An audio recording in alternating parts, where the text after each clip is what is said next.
Well, welcome to Capital Region Today. We're so happy you're joining us today. We have a great lineup. If you like music, you're going to be hearing a lot about that. You'll be hearing about theater. And we are also going to be talking about some of the area's nonprofits that are doing some great stuff in our area. We'll be starting out with the musicians of Ywca. Then we'll be going over to the Octavo Singers. There's a photo up there right now of them. Although they aren't performing right now, we're going to learn a little bit. And then we're going to hear about homemade theater. This show that they're showing up right now is sold out. Yay, that's so great. And they have another one coming up. And then the Ywca will be telling us about some of their programs coming up and opening up now. And then we'll be talking about Family and Child Service of Schenectady and the great work that they're doing in our community. So we're going to start out with our first guest. If you don't know, I'm Perillo. I've been hosting this now for 23 years. Where did the time go? And we are now in our 1,132nd show, as pointed out earlier today. We're going to start out with two of our guests, and we have Anne Marie Schwartz, who is the founder and the, I guess you would say, director of Musicians of Ywca. We'll find out how they got that name, maybe. And then along with her, she brought another guest, and that's Byron Nelson. And he's, well, we'll find out how he's involved with this. Let's start out with Anne Marie. So good to have you on the show and to see you again after so many shutdowns and everything. I know. Thanks. Yeah, but you've been performing quite a bit, though. We've been able to maintain a virtual presence, but we're very happy to be back live. Yeah, well, and live in the sense that you have an audience that you can see is appreciating what's going on. Right, and there's always an energy with a live audience that you don't have it's when it's a camera. Other person in the room, so to speak. Right, you know, right. It becomes a person. And Byron, how did you get involved with Musicians of Ywca? Well, we've actually worked together quite a bit over the years. Okay. You know, I've done various things, written and performed and sung with them. But this is a little different. During our pandemic time, we made some short videos together. And then Anne Marie came up with the project of performing a 19th century German operetta called The Ship's Captain. And that's what we're and so in the midst of. Who wrote that? Well, Karl Bloom is the nominal author, although it being musical, he swiped songs from people like Mozart and the German folk songs as well, sort of in the manner of the Beggar's Opera. Oh, so this okay. would be the Beggar's Opera. That's Mozart, isn't it? Is the Beggar's... John Gay. Yes. Okay, okay.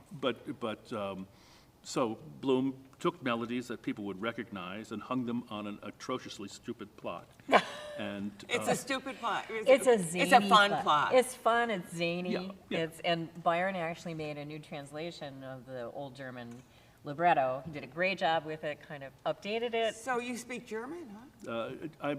It wouldn't necessarily get me through downtown Munich, but I did take it through high school, and between my high school German and Google Translate, Google Translate's so good. I had an idea what was going on. The worst of it was trying to transliterate the original text, which is in a typeface called Fraktur, which is That's when the F's and S's look the same. You yes, know, K's you don't and know whether R's it's an and F so or an on. S. Yes. Yeah. One of those things. Yes. I remember that. Yeah. And then I re-lyriced all the songs, and that's the hardest part, is trying to So you retrofit. re-lyric them. Oh yeah.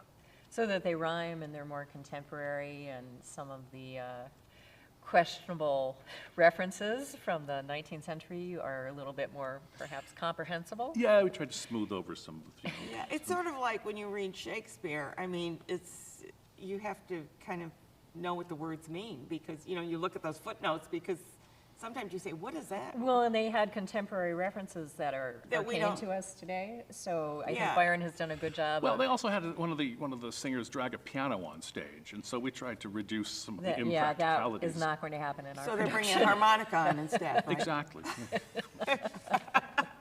Now, what I want to say is that you're going to be performing at the Hyde Park in Cooperstown, right? At Hyde Hall. Hyde Hall, I'm sorry, this I've is got Park here, but a historic house up on the northern shore of the lake, about 3 miles north of Glimmerglass Opera, and it's this beautiful 55-room estate. It's the only estate like it in North America.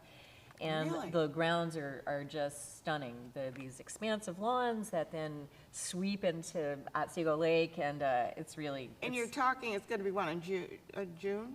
25th? June 25th. Yeah. So Friday, June 25th is our first performance, and then we bring it back here locally to Freedom Park. Yeah, and on that June is a 26th. ticketed That is a performance. ticketed event. There- Because a lot of people think, well, Freedom Park is a free event, but it doesn't.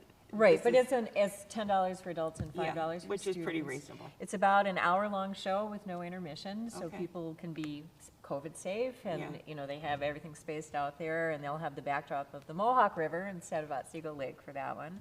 And then on Monday, we'll be at the Strand Theater up in Hudson Falls, where you can Yeah. have the Hudson River as the backdrop.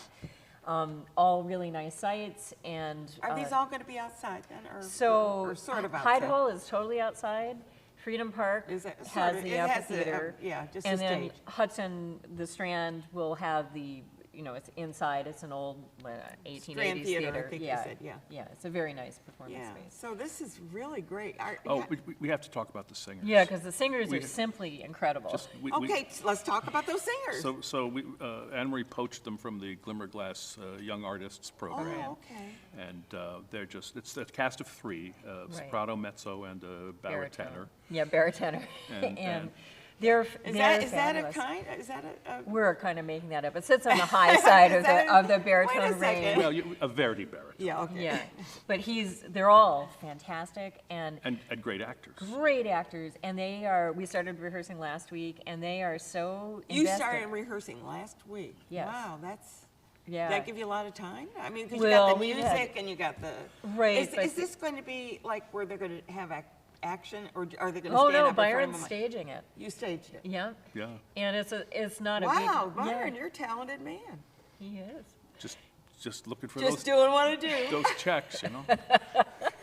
And we have to give Byron a little bit of a shout out because he's been doing some virtual shows, which I've enjoyed on good, thank you. YouTube. Yeah, which are, you get obscure music. Well, I don't say obscure. No, but- they are deliberately obscure, so people don't know how they're supposed to sound. so we can't sing along with it. Oh, no, you're encouraged to do that. I do it at home. Nobody can hear me, so we're good with that. But the singers in our production and their commitment to this and their level of sort of contribution in terms of the staging and wanting to put their own stamp on it has been fantastic. They're really, I would say, very much, you know, emotionally committed to doing this. These aren't students, these are. Oh, no, prof- they're fully professional. Yeah, that's what right, I yeah. wondered, yeah. They've all finished their graduate school and Yeah. have sung professionally. Well, what a great thing. But, I mean, I think like the instrumentalists, this is their first real live performance, so there's tremendous energy that if we had gotten them later and the return of live performances might not have been there, but everybody's very, you know, very eager to be back. Well, But- the idea that we're now doing, and you were up at Cafe Lena, Yes, last Two, and- April, yeah. and are they opening up as well? Yes, yeah, and when I performed there in April, they had limited audience. You had limited, I knew But that. now, you know, along with the rest of New York, they're opening up, and they've reopened their kitchen.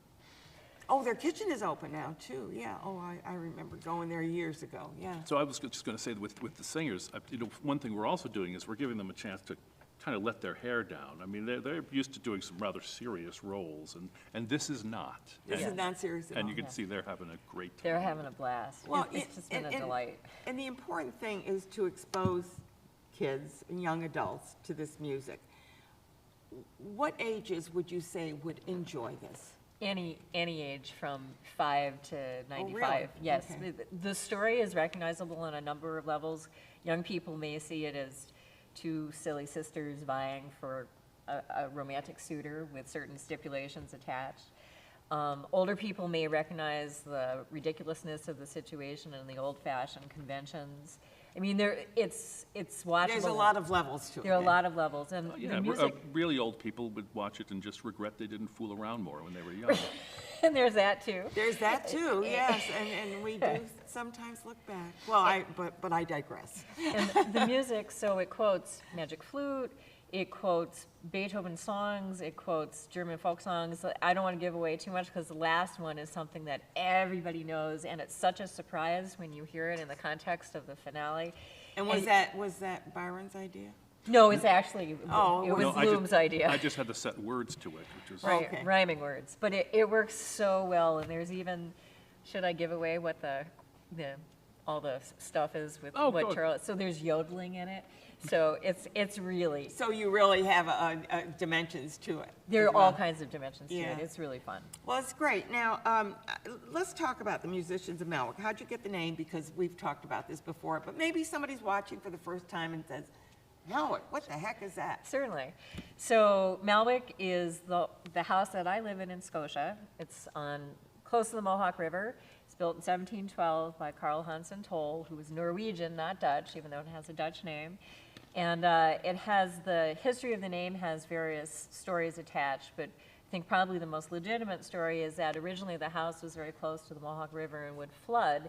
So Malwick, Mal can mean bad in Dutch, right. and Vike means Yeah. place, so bad place. So that's one of the theories. Another is that it was, Mal can also mean to grind, and so maybe it was Oh. originally a mill of some kind, but we haven't seen any You don't know. history related Yeah. to that. Right? Well, so okay, I love the name because the name is so unusual.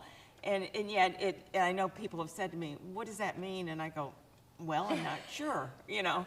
So, and I think you did explain that one other time on the show, but I did thought it's always good to kind of, when people hear it, they'll remember it more Well, if and you put a context to it. one of the things that I like is that that house existed through the lifespan of Handel, Haydn, Mozart, Beethoven, Brahms, Tchaikovsky. When was it built? 1712. So all of those composers, you know, were around during its lifespan. Somebody was maybe, well, were they listening to the music? I don't know. Well, Because certainly Handel made it to America, and certainly Yeah. Haydn made it to America. Yeah. So, and Tchaikovsky visited America. And when you so- when you think back, when you talk popular music, that was the popular music at the Absolutely, time. Yeah. absolutely. What are you up to, Byron?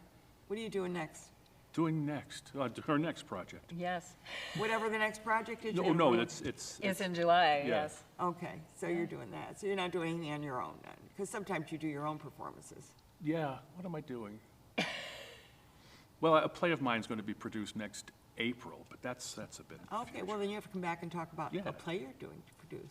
He's such a, he's a I know. creative guy, isn't he? He is a man for all seasons. Of all seasons, yes. They'll be doing a movie. Oh, wait a minute, I think they already did that one. Perhaps. That's my next project. I'm doing a movie. Are you really? Yeah, What's the movie? it's called Without a Net, and it's Without a net? Yeah, it's about an improv troupe that gets together after years after having disbanded and all the things that go wrong. It's like the Christopher Guest. Oh, I love mockumentary Christopher film, Guest. Yeah. so Yeah, that's- I love those. Yeah. Best in Show, all that good But stuff. I've just started to work on the script. Yeah, what fun. Got to talk about that too. It's always good to see you. And Byron, keep working on your projects. And when you come back next time, you're going to tell us what you're doing. That's right. As long as my wife stays fully employed, I will be at this. And Anne Marie, it's always good to have you on as well and to talk about classical music. I think, you know, we learn so much about what's going on in the movies and plays and things like that. Sometimes we give short shrift to classical music, which is very important. And I know when I'm working on my computer, I love to have, you know, Bach or Verdi or something playing in the background because it's more soothing than, you know, kind of that I have, even if they have songs with words to them, then I have to sing along, and I don't want to do that. You know? And I don't think fully Beethoven engaged. or Mozart wrote anything with words. So, well, yes, he did, the operas. Yes, Of course. absolutely. What was I thinking? Thank you so much for being here. Thank you We're for going to having go me. talk It was about more classical music right now because I'm switching over to Curtis Funk. How are you, Curtis? I'm doing great. Good You're with morning. the Octavo Singers, and I know that you've been on a hiatus. We have about 16 months. I think the last time I saw my group was March 8th, March 8th. Last year? 2020. Yeah. So a year and a half almost. Yeah. So tell me how you're going to pull them back together again and how you're going to get new singers and what your plans are, because I want to know. Yeah. Well, Inquiring minds want to know. we were really close to putting on a concert when we went into lockdown. We were doing the Dvorak Stabat Mater. We were probably 4 rehearsals away from having it ready. So I think when it's time to get the group back, it's not going to be difficult to mobilize. Because they've already got the music and they've gotten all that. Right. So, and that will be your first, Dvorak will be your first concert? I guess a lot's going to depend on the details from yesterday's press conference with Yeah, the I know, governor. yeah. It's going to determine I mean, they what talk audience about like size. opening up, like you think, oh, well, it's just gonna be, no, it's not gonna be quite that way. It's going to be progressive, I'm pretty sure, so Yeah. we're going to have to wait and see. Ideally, I would like Dvorak to be a fall concert.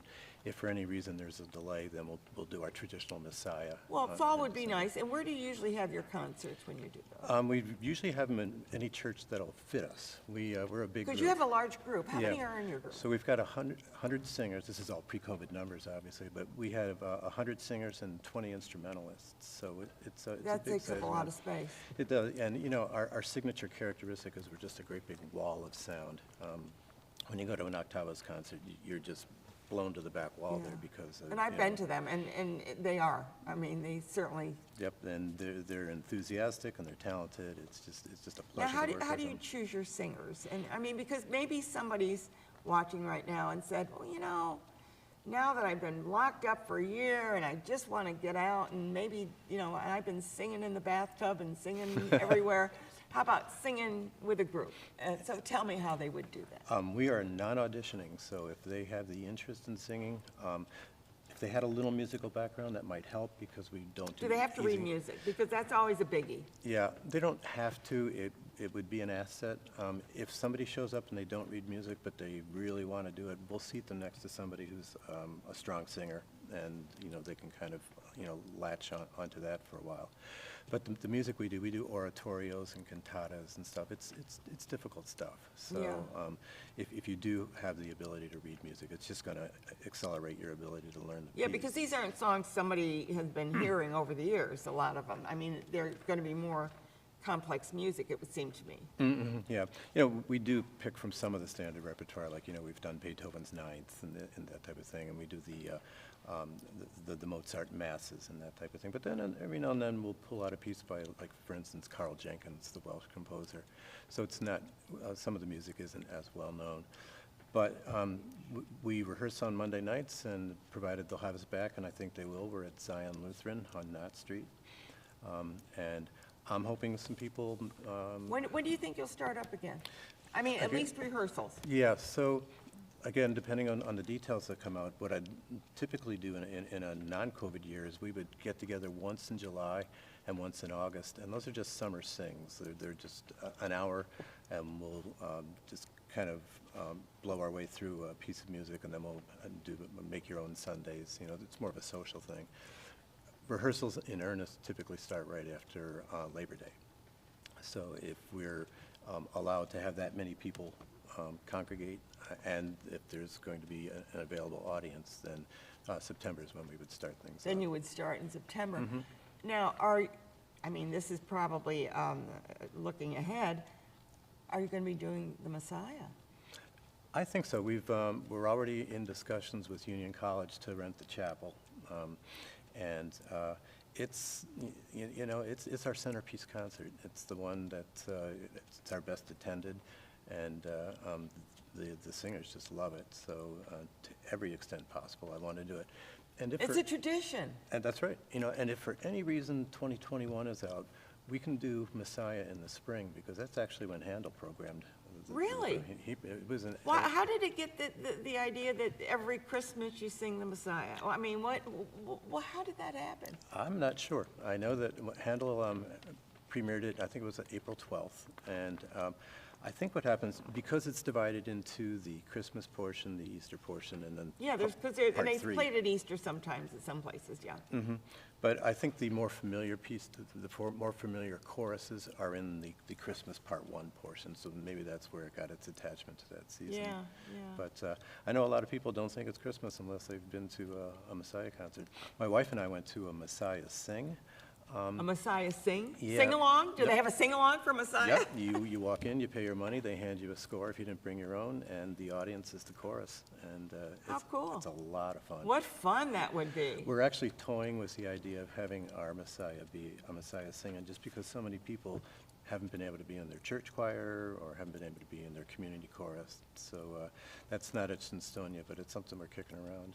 And Union would work out perfect for that. We could just rope off a portion of the seats, and that would be the singers, Yeah. and then we put the listeners over here. And then maybe, who knows? I mean, we're looking at Proctor's. I mean, it's going to be doing their Broadway shows. We know that they can't do the Broadway shows unless those theater seats are filled, because it just, so we don't know exactly how we're going to open up. I Yeah. mean, it's kind of a conundrum. Mm-hmm. on Oh, that, absolutely. You know, And because we want to be safe, as long as the Delta variant doesn't hit the United States, and I don't think it has yet, from India, I believe it's coming from India, you know, we don't know, right? Yeah, but I've we had don't- 2 shots, you've had 2 shots, so we think that we're pretty well protected. Yep. And actually, just to circle back, you talked about new singers. That's one thing that I believe my board's going to insist on, is that if you want to join the group, you have to be vaccinated. You have to be vaccinated. I want to talk about the Messiah. In the Messiah, you see people stand up. How did that all get started? I've heard different stories as to why people stand up during the Messiah. Yeah, so there's at least 3. One of them was that King George was just so bowled over by the Hallelujah chorus that he stood, and everyone in turn stood up. Of course, when he stands, everybody's got to stand. So that's one. The second one is he may have come in late, and as he walked in, everybody stood. Oh. And the third one is he had gout. He might have just actually stood I heard up the to gout shake one. the leg out. I heard the gout you know? So we don't know. But whatever it is, it's a tradition now. Everybody stands up. Yep. It's like, oh my God. I actually turned around and signaled the audience Yeah. to stand up. It's just fun. Everybody with gout, stand up. And what's really fun is a lot of people know at least some of the Hallelujah chorus. So as they're standing, they're singing, and the volume doubled, you know, for that 4 minutes. It's How exciting. Oh, it really is. It really Well, is. I really wish you well in getting started Oh, up thanks, again. Ann. And we want to encourage people to contact you. You have a website. If they want to join, you're going to then perhaps post on the website when you're going to do your first rehearsals. Absolutely. We'll keep everybody up to speed as soon as we know some stuff ourselves. Yeah. So good to see you. So good to see you, too. Yeah, I miss know, you. Mm-hmm. it's been such a long time, so, yeah. But anyways, keep doing it. And do you do any church work or?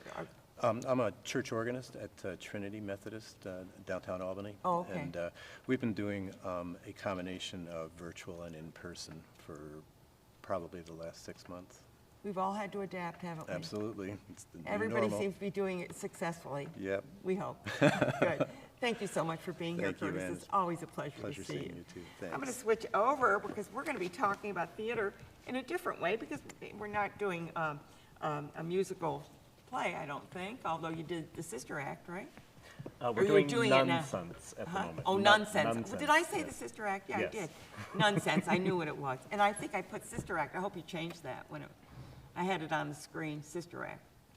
It wasn't listed, it was just a photo that I saw. Okay, all right, so- right. Good. But it's nonsense. If I did, I apologize. I don't know why I said Sister Act, just because they were in nuns. I mean, what was I thinking? Could be Agnes of God. too, Agnes you know? of God. You do the serious stuff, too. We do, and we're doing that later this summer.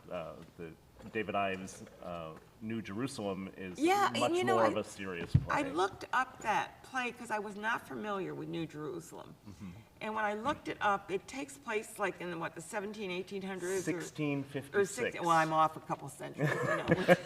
I can't be right on I only know that everything. because it's part of the subtitle of the very long subtitle of the play. Yes, it takes place in Amsterdam in 1656. Not Amsterdam here. No, which is why we're not using the subtitle, because it gets very confusing, because we're also doing it in July, and that's part of the subtitle too. So Oh, really? So you got to be careful what you're doing. Exactly, Yeah, yes, exactly. yes. So, but tell us a little bit about the plot, and without giving everything away, because I found it to be rather interesting and also was not familiar with it. Yes, it's the story of Baruch de Spinoza, who was a Jewish philosopher in Amsterdam in 1656. Do we know him as Spinoza? Spinoza, yes. Spinoza, I mean, okay. Spinozism, I believe, he's a major philosopher. Okay. And he was a rationalist, which is the concept that one's intellect is more important or takes precedence over one's emotions. in a nutshell. That's, Well, I mean, I guess so that makes sense. what Mr. Ives I didn't know it had a name. and what Mr. Ives has done is created this Ramana Clef, if you will, of this actual trial that took place. So this call is it a trial a is incorrect. It reenactment, was- sort of something. I mean, granted, you know, It's take his take interpretation poetic of what the conversation may have been, because Right. there is no actual, it's not Transcript. like... Now, nobody there's was doing there- the thing. Exactly, there's no transcript of what was actually said. So he has put together this conversation as he believes that it probably would have taken Yeah. place. And it's So why is It he on has, trial? Why is he on trial? his... Because they don't like his- the rationalism, or Exactly. His philosophies were considered to be atheistic. or and like a very- humanist? Yeah. And very controversial at the time. And because the Council of Amsterdam allowed the Jewish community to be there, it was a live and let live kind of situation. This was in And the 1600s. in the 1600s. Oh my gosh. Amsterdam has always been a very progressive city. Yeah. And so there was this Portuguese Jewish community, and of which Spinoza was a member, and he talked about his philosophy with members outside the community, which is what bothered the... Oh, because it wasn't contained.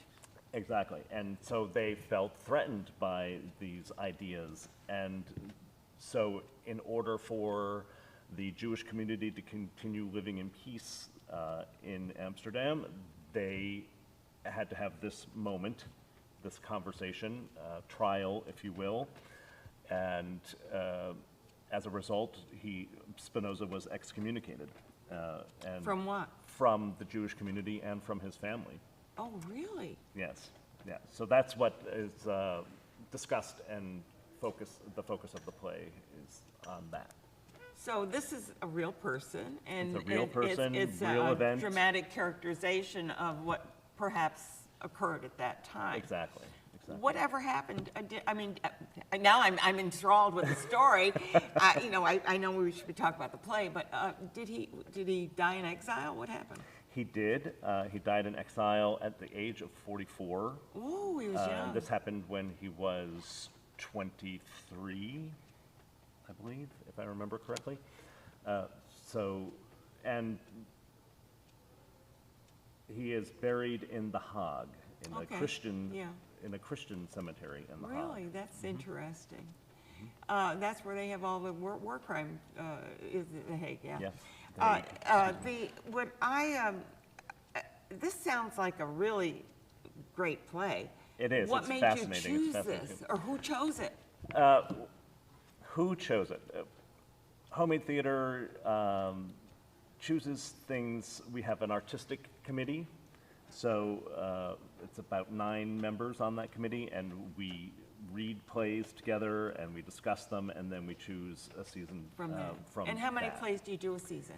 Normally, we do 4 plays, 4 main stage plays, and then we do a fundraising murder mystery type event, and we do a musical youth theater conservatory. Oh, you do? Okay. That's pre-COVID. During COVID, we did something just about every month. But you did virtually. We did do 1 live performance, 2, outdoors in October. We did Molly Smith-Metzler's Cry Out, which was directed by Patrick White. And we Yeah, did that terrific outdoors. guy. Terrific director. Yes, he is, and a mainstay of Capital Region Theater. Absolutely. And we also did a sort of musical review moment, which was a Halloween-themed thing, more family-oriented, at the end of October. Enjoyed the Then kids we could went enjoy it. virtual Yeah. for up until Nonsense. Everything has been virtual. So. So where do you perform all your wonderful performances? And We have been performing out of the Spa Little Theater in Saratoga Spa Yeah, State yeah. Park, thanks to the Great Parks and location, Recreation Department. We are very grateful to them for letting us use that space. We are hoping to go back there in the fall, but as has been previously discussed today, it remains to be seen. Everybody's kind of like on pins and needles, and, you know, I know Proctor's, they're gonna be teching 3 shows here, 3 big Broadway shows, and, you Right. know, now, one thing with Broadway and equity and everything, everyone has to be vaccinated, so there's no danger of them, you know, getting into any trouble, and of course, everybody at Proctor's here is vaccinated as well, so we have to be vigilant and be protective, because we don't exactly, this virus Yes, doesn't send and- out a press release. Yes, and I think you brought up a very important point in that the state may say that, yes, you can open. It doesn't necessarily follow that every organization is going to be ready to Or open, comfortable. or comfortable in opening, and each organization is going to have to decide for itself what they're comfortable with and what their audience is comfortable with. Exactly, And because you can do it, and if nobody shows up, nothing's really been accomplished. Exactly. And so, the outdoor events are, I think people are very comfortable with Very those, comfortable with that. Moving indoors is another story, and Yeah. what that entails is another story. And I think as we progress through the summer, we'll have a clearer picture. Of I course, think as it's gonna have to artists, be- we have to plan now for then, so it's. So it's kind of becomes- like, Yes, you you know, pull out your it's- crystal ball and you gaze you into hope. it. and hope that it comes up. Exactly. Right, Eric?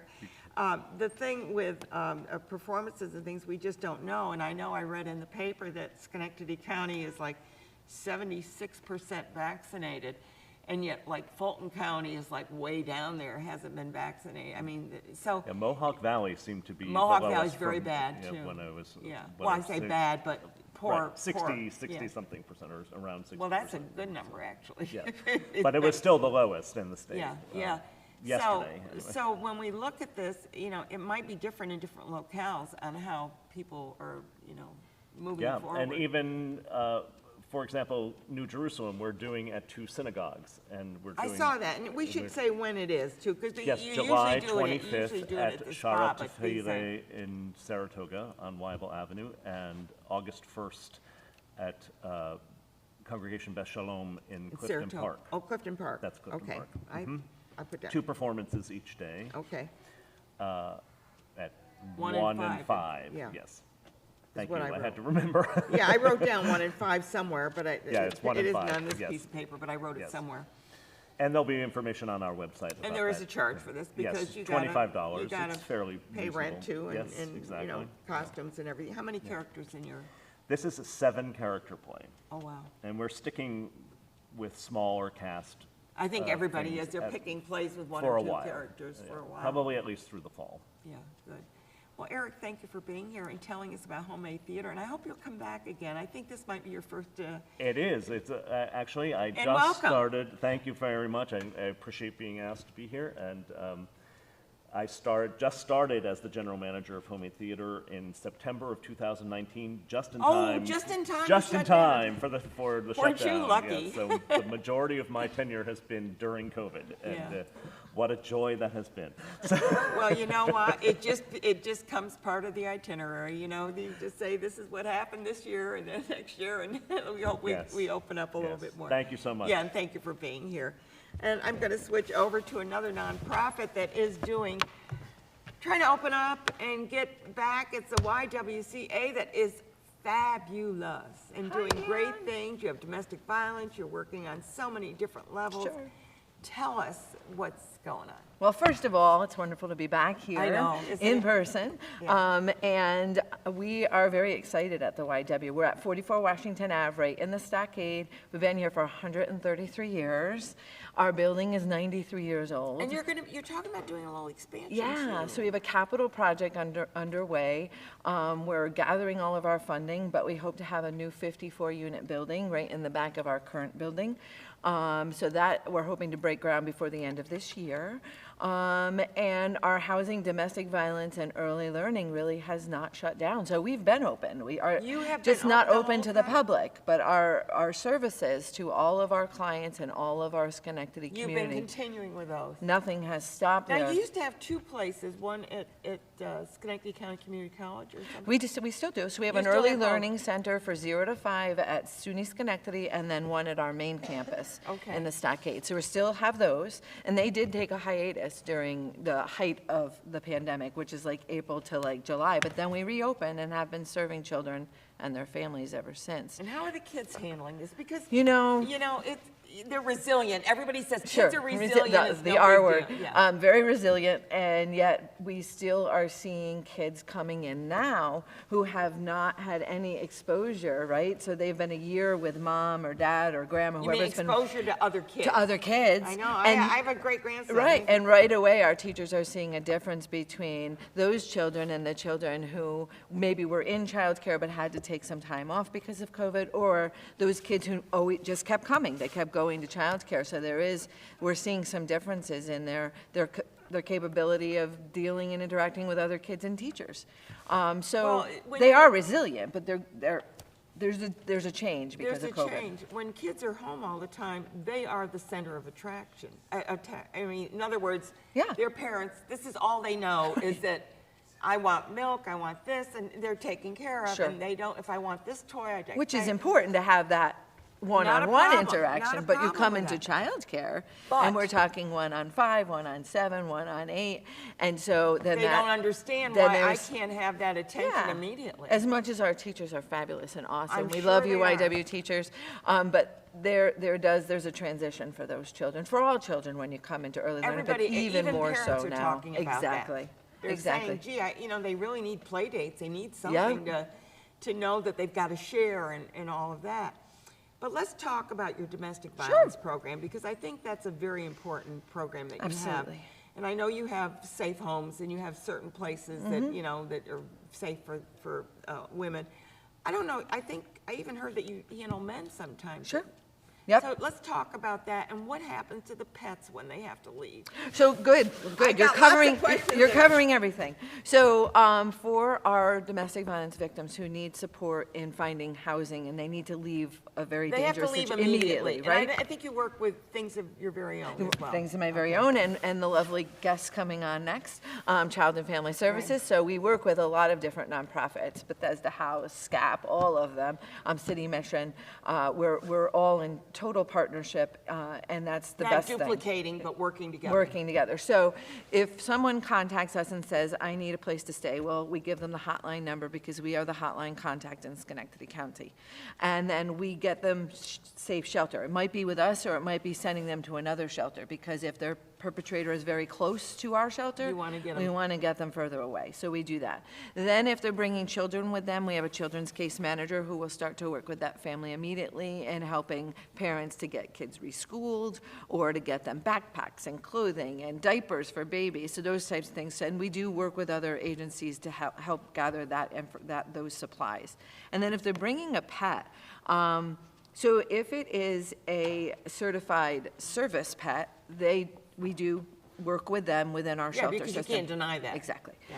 If it's a pet that they're trying to rehome until they can get them back, we do work with Scotia Animal Protective Foundation. Okay. And have a system. Temporary housing for the animal. Exactly. So we kind of cover all the bases. We even have a storage unit for free that clients can use if they have to clear out their entire apartment and put things in storage until they can get situated again. Yeah.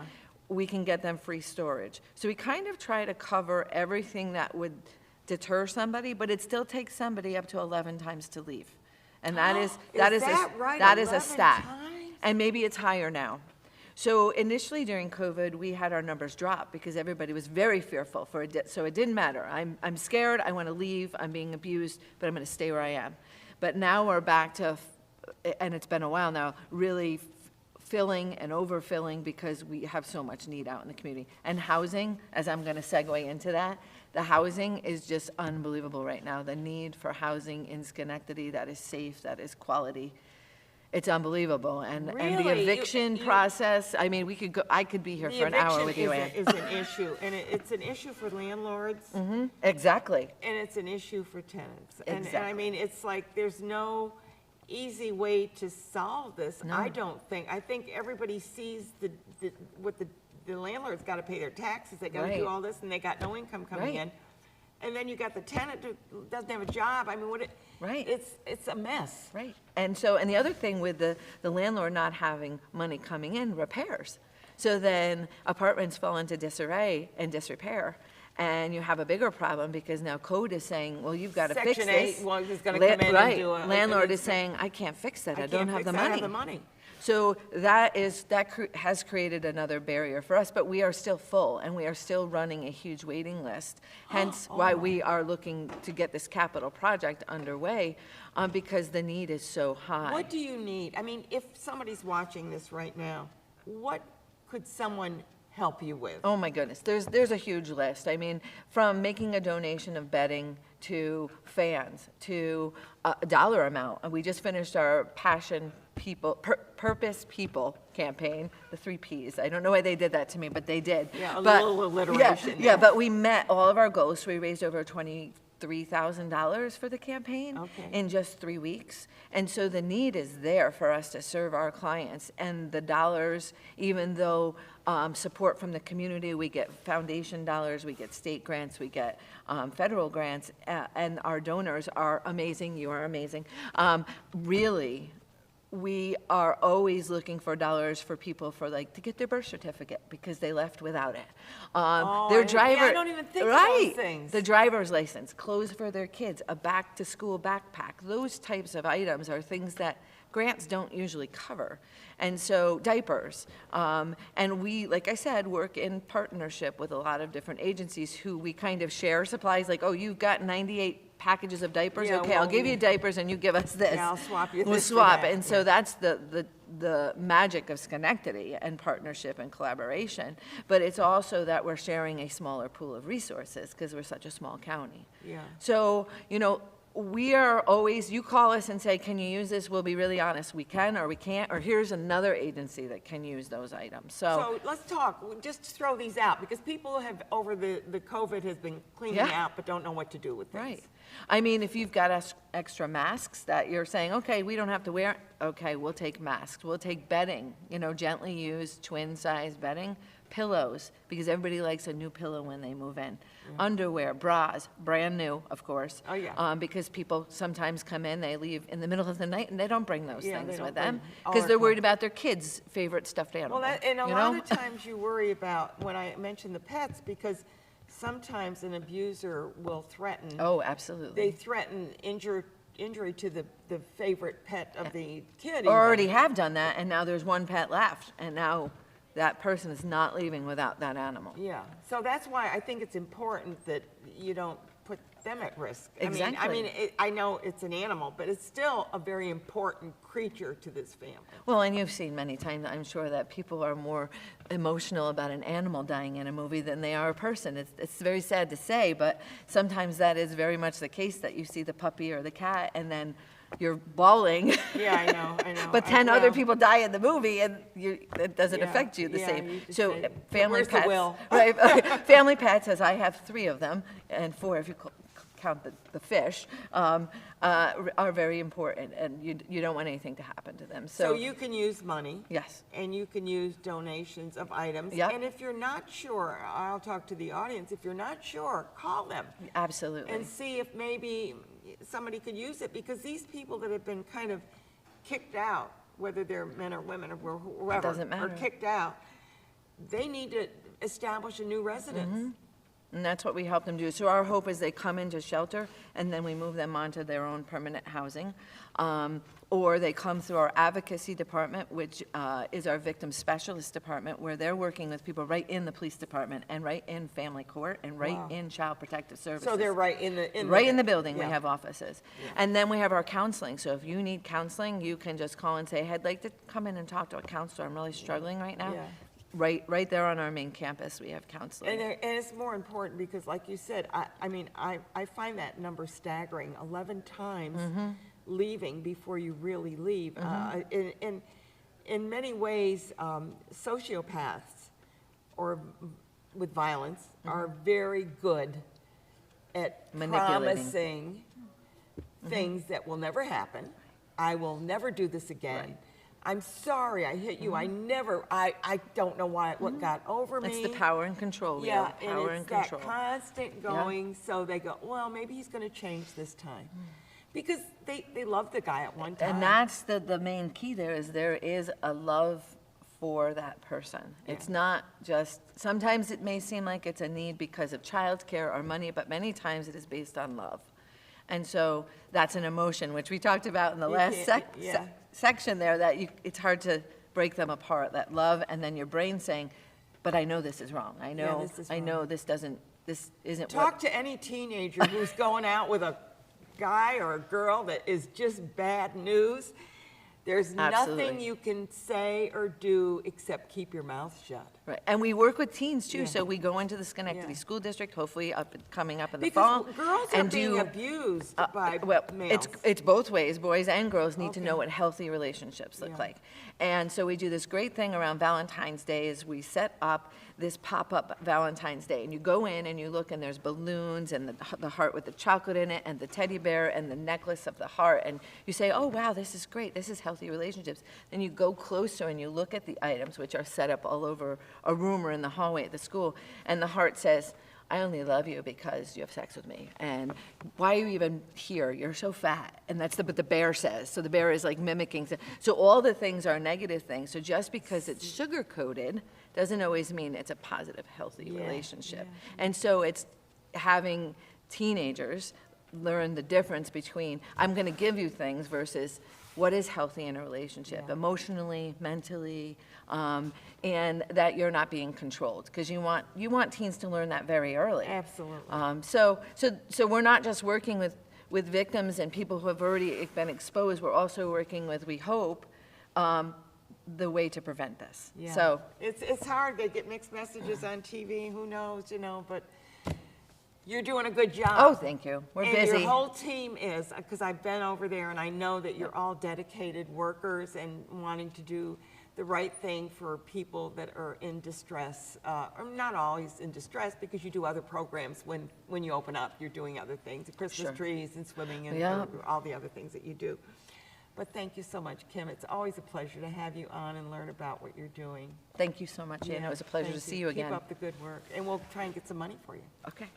Thank you. And we're going to switch right over to another group that's trying to do the right thing and make sure everybody stays safe, and that's Family and Child Service. Thank you so much. You're a brand-new person on the show, and you're brand new at being the executive director, and you brought Carmel Patrick with you as well. Hi. So tell me, how you came to this job? What did you think?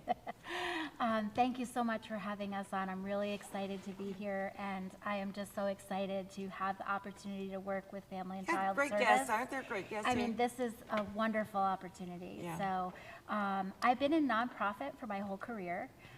Worked with many different nonprofits over my experience, sometimes on the for-profit lens, sometimes with the nonprofit lens. So Because you have to look at it both ways, Yes. because you have to be able to know how to make money and how to retain it and how to invest it if you have it. Very Which much is pretty so. rare. Yes, very much so. So I offer that entrepreneurial perspective that I bring with me. I'm new to the area, so I'm learning. Oh, where are you from? I'm actually from downstate. Okay. So I'm learning about all of what Schenectady has We to have so much offer. going on here, And it's amazing. Yeah. I'm really excited. And of Carmel- course, you've got a mentor right Yes, here. yes, Carmel knows yes. everything that's going on We've been having a lot of everywhere. fun touring around and showing Schenectady Good, and good. introducing And Jenny our to a lot of fabulous folks. restaurants, we got great restaurants. This city has wonderful restaurants. Yeah, absolutely. One of our absolutely. key focuses as I came on board was to really reignite some of the collaborations and work that we do with all of the amazing organizations in the area. Oh, we were just talking to the wine. You've been working with them as well. Of course, I've met with Kim, and we meet with a lot of the community organizations and agencies and look to see where we have the opportunity for collaborations and synergies between the work that we're doing. We don't need to duplicate. Right, If we don't have to exactly. duplicate, it makes our money go further if we're not duplicating Yes, services. Yes, absolutely. So what exactly does Family and Child Service do? It's a great question, and I think we've really nailed it down with our most recent launch of our podcast. Our podcast is called 3 to 100. I saw that. Yeah, it's really an exciting adventure for us, and we serve families across the lifespan. So from as early as 3 years old to 100 years old. Our programs, we really have three major drivers of our programs. One is senior services. So that deals with our aging populations in the community, mostly to maintain their independence and make sure So that they important, can so stay, important, yeah. you know, in their homes with their families, and stay connected to their community-based resources. So we have staff. And be stimulated by emotionally and physically. Absolutely, absolutely. And we have staff that have been working all through COVID. Yes. So we've been providing services this whole time, going into the homes, making sure that they have. So you actually go out? Yeah. Yes, Oh, wow, I did yes. not know that. Yeah, it's direct care service in the homes. So we have homemakers who clean, grocery shop, a variety of services in that So you regard. We have, so if somebody, suppose you have a family relative that you know that needs a little extra help. In other words, they can manage themselves, pretty much. They can, you know, take a bath and they can do things, but it's just too much to do laundry and it's just too much to go shopping and they don't drive. So Right. what would you do with them? well, actually, that would be a perfect client for someone to contact Family and Child Services, and there would be an assessment of the needs of the person. And we have homemakers, as I mentioned, but we also have personal care aides who can, in fact, do those other types of personal hygiene You don't services. have nurses, you're not a nursing. We actually Oh, do you do? have I did registered not- nursing as well. That started, we received a license in 2019. Oh, just in order to time be for ab- COVID, Just in right? time for COVID. who knew? In order to be able to provide nursing services That's why I as well. knew that, yeah, because previously I know that you didn't. That's why. I knew Yeah, that. it was new. It was Yeah. new in 2019 that the license started, and we provide those services in Schenectady County, in Albany County. I mean, we have services in Saratoga as well. Is this like post-surgery or just to go in and make sure they take their insulin or what exactly, or lay out their medication? What does a nurse do? It's pretty variable. I think that each of the things you mentioned are applicable. Really, the personal care plan is driven by the individual, so it's what they need. Amy is not prescribed? Well, it could be prescribed by a doctor, Okay.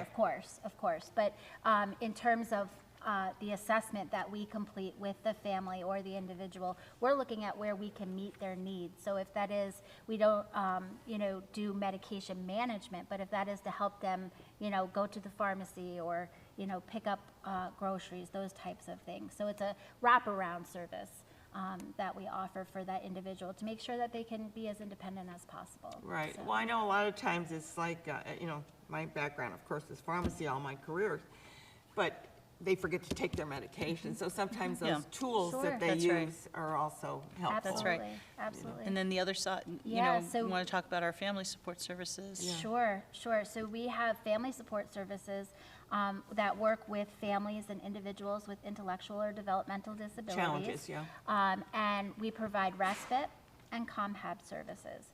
So our respite services give the family the Do opportunity. do you go in or do they come out? For respite, it's usually provided at the family's home. Okay. Right? And what it is an opportunity for the family to do the important work that families need to do. Yeah, sometimes they have doctor's appointments and they right. got, Right. other things to do, register your Right. car, anything you need. but- Anything. Yeah. Family business, right? Yeah. And they take that opportunity then to get a break from the caretaking and do that family business. Community habilitation, on the other side, is taking the individual out into the community and helping them build the skill sets that they want to have to be more independent. So this might be money management, transportation, learning how to shop for nutritious food, even navigate around the community itself. So we partner with them to make sure that they're building those skills. How do people avail themselves of this? Because, I don't think that this jumps out at everybody. They don't, you referred to by physicians, by social workers, by the social services? I mean, what is the path to getting these services? Yeah, it's a really great question. I think, primarily through referral of organizations and agencies that work with individuals with developmental disabilities who can help the family connect to those services. So we have care management organizations that can be referral sources. Certainly, your primary care physician could be a referral source. So really connecting that individual into the system of services, but what we offer is just a portion of that. And how do you reach out to these people? Well, we have a new website that we just launched. That's really exciting. Okay. And we also do a program called Family Education and Training. So that's a program that's available to families where we can do specialized training on a topic that they may need more information on. Behavior planning, maybe behavior management, and that's another way that we can connect with families. So through those two means, we drive referrals to our family support services. And then we also are fully integrated as a self-direction program. That's kind of the third driver. Self-direction program? Self-direction, yes. And within self-direction, we also offer community hab and respite services, but those are provided within the family structure. And then we are the fiscal intermediary for the individual with developmental or intellectual disabilities. So you work with other agencies as well? Yes, Yeah, okay. yes. And through that network, we're able to anchor and adjust, touch different families in different ways based on what their needs are. And do you help with housing? In other words, if somebody, because developmentally can still have apartments sometimes, Exactly, challenge. exactly. And do you work with that, or is there another agency that works So with the that? self-direction program absolutely part of works it, with okay. housing. In fact, we just established a new collaboration where we're going to be doing housing training Okay. for care management organizations, the people within the circle of support that are helping the individual.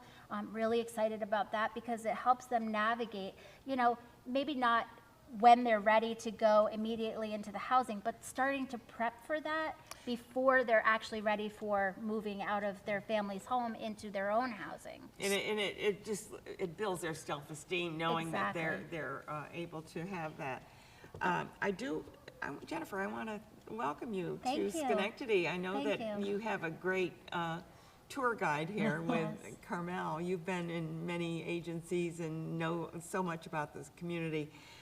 So I know that you're going to be doing a good job in showing We're Jennifer having a lot of fun. around. It's Yeah. been a lot of fun being Not only able that, to. but you're going to discover things that you might have. Absolutely. Well, I mean, I That's think what I that's an always find out. ongoing process, traveling around the city and the county Yeah. to learn more about You it. always But find out a little something else. Yeah. exactly. And I think it's really interesting, even starting at Family and Child, which I did right before COVID hit, as well as one of your previous Yeah. guests noted. But Family and Child Services has actually been a part of our community for 91 years. I know, long time. Started by the Junior League of Schenectady. Yeah. And I think one of the interesting pieces that Jenny has reestablished for us is we've always been about change. I mean, its mission You go has with the- changed you over go those with whatever 91 needs to years. be done. And this idea of in 2019, that they were able to get their license The nursing. to do the nursing.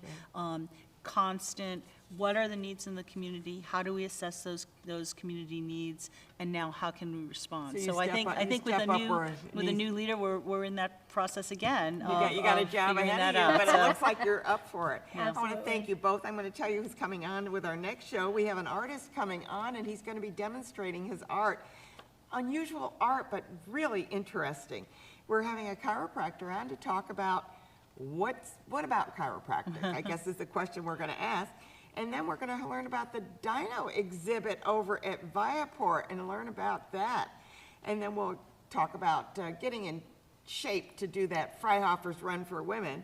And then we'll be talking about the Schenectady Community Ministries and what they're up to with their summer lunch program.